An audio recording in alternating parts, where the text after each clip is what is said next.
Hello student, BSc part first के paper third में आज हम बायोमेम्ब्रेन अथवा सेल मेम्ब्रेन या प्लाज्मा मेम्ब्रेन, तीनों इसी को कहा जाता है। एक ही चीज़ के तीन नाम हैं की परासंरचना के बारे में अध्ययन करेंगे। प्लाज्मा मेम्ब्रेन को the skin of the cell, कोशिका का चर्म, स्किन कहा जाता है, क्योंकि ये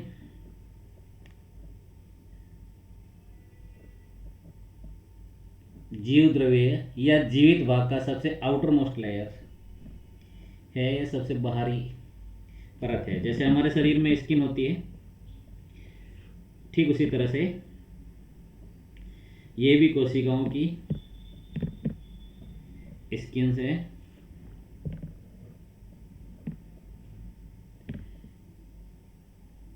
इसकी परासंरचना या अल्ट्रा स्ट्रक्चर को इलेक्ट्रॉन माइक्रोस्कोप के द्वारा अध्ययन करने पर निम्नानुसार संरचनाएं पाई जाती है। ये इसमें जो शो किया गया है ये पीएलपी मॉडल है। प्रोटीन, फिर ये लिपिड है, और फिर ये नीचे वाली प्रोटीन की लेयर है। लिपिड बीच में वसा या लिपिड होता है, जो एक सैंडविच फॉर्म में, एक सैंडविच के रूप में इसकी संरचना को का चित्रण किया गया है। इसमें हम देख सकते हैं कि ये लिपिड का हाइड्रोफिलिक एंड है, जो जल से नहीं, वाटर की कंसंट्रेशन बीच में ज़्यादा होती है, तो इसका ये एंड इस तरफ होता है। हाइड्रोफोबिक एंड दूसरी तरफ होता है। ये टोटल जो इसकी थिकनेस है, इसको 75 एंगस्ट्रॉम या फिर 0.01 nm नैनोमीटर इसको रिपोर्ट किया गया। इसमें से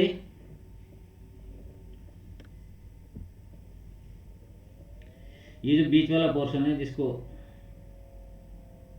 हाइड्रोफिलिक एंड या हाइड्रोफिलिक कोर कहते हैं, इसमें ये एक्सटीरियर है और ये इंटीरियर। इधर साइटोसोल कोशिका द्रव्य है, जीव द्रव्य है, और ये इंटीग्रल प्रोटीन है। प्रोटीन ऊपर भी होता है इस तरह से, और प्रोटीन अंदर की तरफ भी कंप्लीट फॉर्म में भी प्रोटीन प्रेजेंट पाई जाती है। ये ग्लाइकोप्रोटीन एंड कार्बोहाइड्रेट से निर्मित होती है।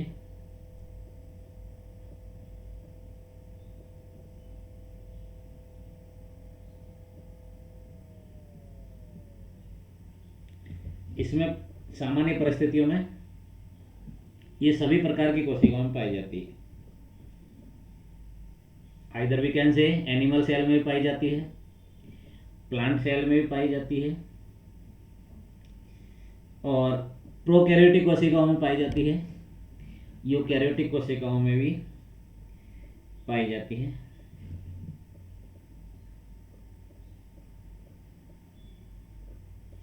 फॉस्फोलिपिड की बनी रहती है ना। और कोशिका का सेंटर से परिधि की तरफ जो पाए जाने वाले जितने भी कोशिकांग हैं, उन सभी कोशिकांगों में ये सबसे बाहर की तरफ पाया जाने वाला अंतिम कोशिकांग है। उसके बाद जीवित कोशिकांग नहीं पाया जाता। जैसे पादप कोशिका की भी अपन बात करें, तो पादप कोशिकाओं में भी ये अंतिम जीवित कोशिकांग है। इसके बाद जो कोशिका भित्ति या सेल वॉल आएगी, उसको डेड सेल ऑर्गेनेलीज कहा जाता है। उसमें लिग्निन और सुबेरिन का डिपोजिशन होने से उसकी परमेबिलिटी, पारगम्यता धीरे धीरे खत्म होती जाती है। तो ये कोशिका में बाहर या बाह्यतम स्तर पर पाए जाने वाला जीवित कोशिकांग है। क्लियर? प्लाज्मा मेम्ब्रेन या सेल मेम्ब्रेन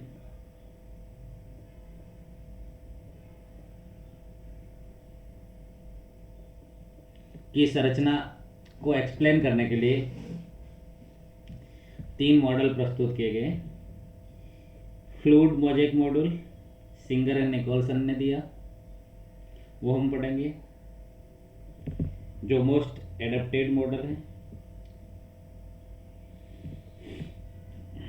और भी 2 मॉडल है जो अपन इसमें विस्तृत पढ़ेंगे। सबसे महत्वपूर्ण बात यह है कि ये चयनात्मक पारगम्य झिल्ली सेलेक्टिवली परमिएबल मेम्ब्रेन होती है।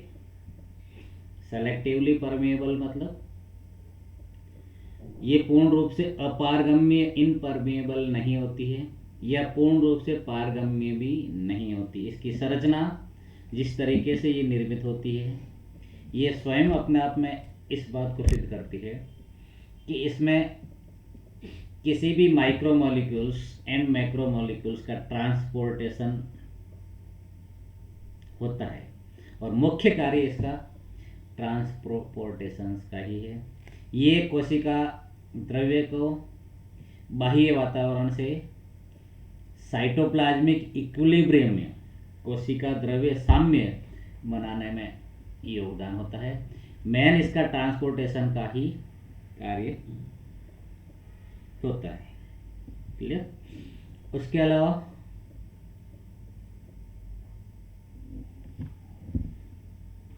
इसकी संरचना को एक्सप्लेन करने के लिए रॉबर्टसन ने यूनिट मेम्ब्रेन मॉडल प्रस्तुत किया, पीएलपी मॉडल को प्रोटीन लिपिड प्रोटीन को प्रस्तुत किया, फ्लूइड मोज़ेक मॉडल को प्रस्तुत किया, है ना। ये डिफरेंट मॉडल्स है जिसके बारे में अपन विस्तृत जानकारी पढ़ेंगे और उसका कार्य पढ़ेंगे, है ना। नेक्स्ट में अपन ये देखते हैं कोशिका झिल्ली विच इज कॉल्ड प्लाज्मा झिल्ली।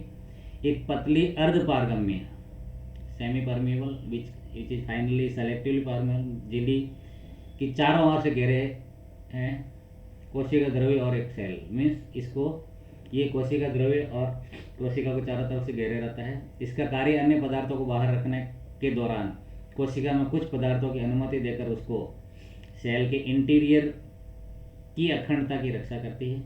ये कुछ जीवों में साइटोस्केलेटन कोशिका का कंकाल की तरह कार्य भी करती है, और दूसरों में कोशिका की दीवार के लिए लगाव के आधार पर ये कार्य करती है।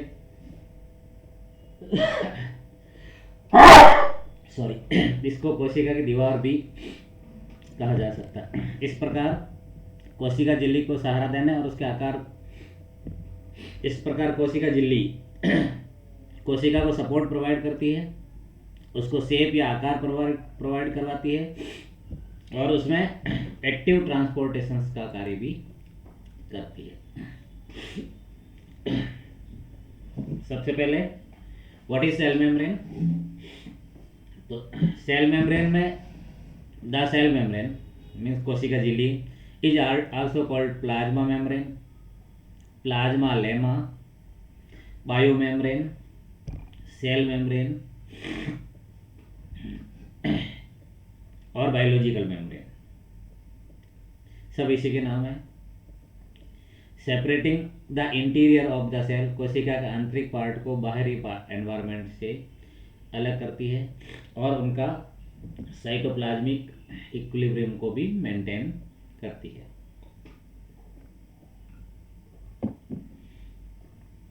It appear in the section with electron, ये इलेक्ट्रॉन माइक्रोस्कोप के द्वारा ही इसको देखा जा सकता है। ट्रिपल लेयर्ड स्ट्रक्चर होती है, पीएलपी प्रोटीन लिपिड प्रोटीन की होती है। 75 एंगस्ट्रॉम इसकी थिकनेस होती है, आइदर वी कैन से 7.5 to 10 नैनोमीटर इसकी थिकनेस या मोटाई हो सकती है। टर्म जो प्लाज्मा मेम्ब्रेन सेल मेम्ब्रेन दिया, प्लाज्मा मेम्ब्रेन टर्म को सबसे पहले सी नागेली एंड सी क्रैमर ने 1855 में दिया, जो JQ प्लोव ने 1931 में इसको प्लाज्मा लेमा कहा। ठीक है।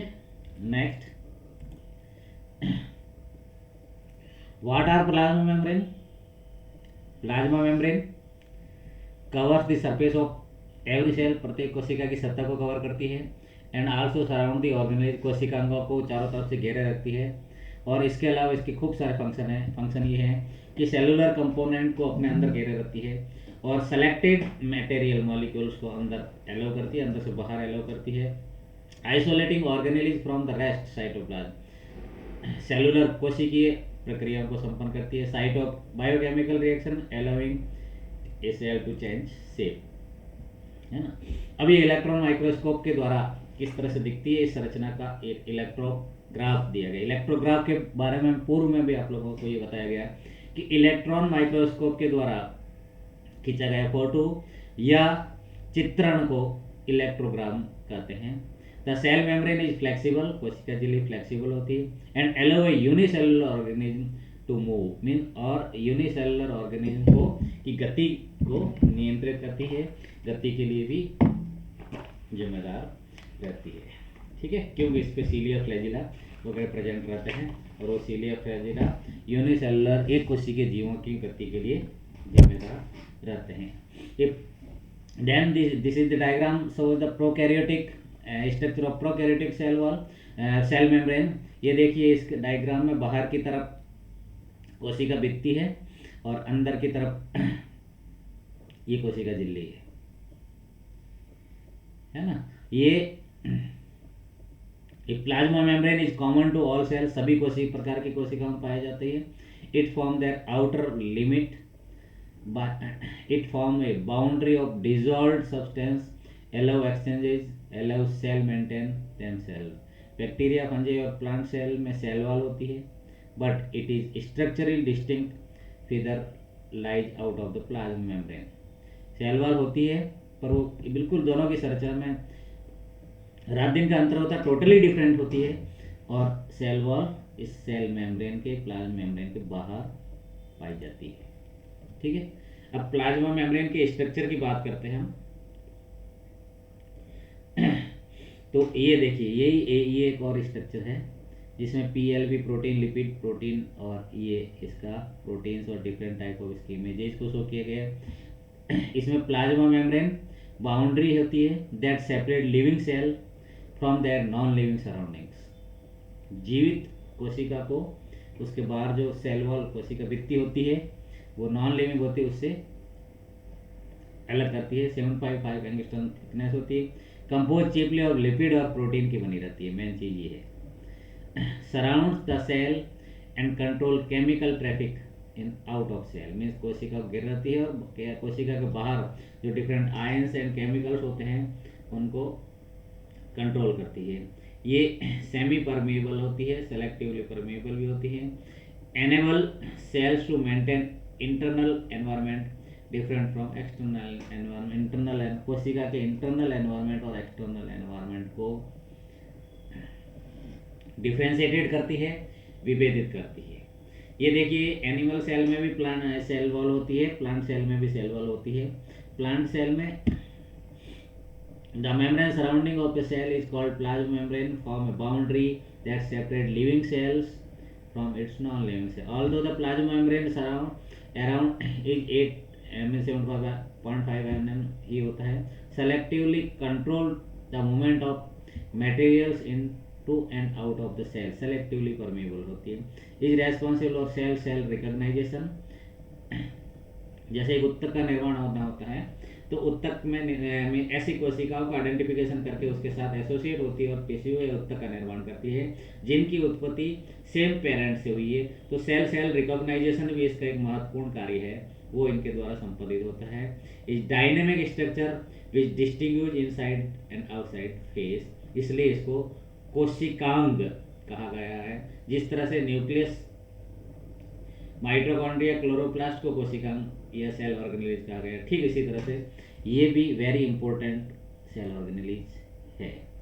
ठीक है, ऑल सेल्स में सब cellular organelles are bounded by thin membrane which is called phospholipid bilayer. Phospholipid की 2 लेयर होती है और वो सभी कोशिकाओं को घेरे रहती हैं। कोशिकांग में भी एक सेल मेम्ब्रेन पाई जाती है, कोशिकांगों की भी अपनी मेम्ब्रेन पाई जाती है, उसका भी लगभग यही स्ट्रक्चर होता है। With the help of light microscope इसको कभी पॉसिबल नहीं होता है देखना, सेल मेम्ब्रेन और प्लाज्मा मेम्ब्रेन को पॉसिबल नहीं होता देखना। Scientist were able to identify the membrane with advent of electron केवल इसको इलेक्ट्रॉन माइक्रोस्कोप के द्वारा ही इसका अध्ययन किया जाता है। It shows that every cells is surrounded by membrane and all सभी प्रकार की कोशिकाओं होती है। It can be plant cell, animal cell and bacterial cell, microscopic cell and microbial cell also the cell has a complex internal membranous structure।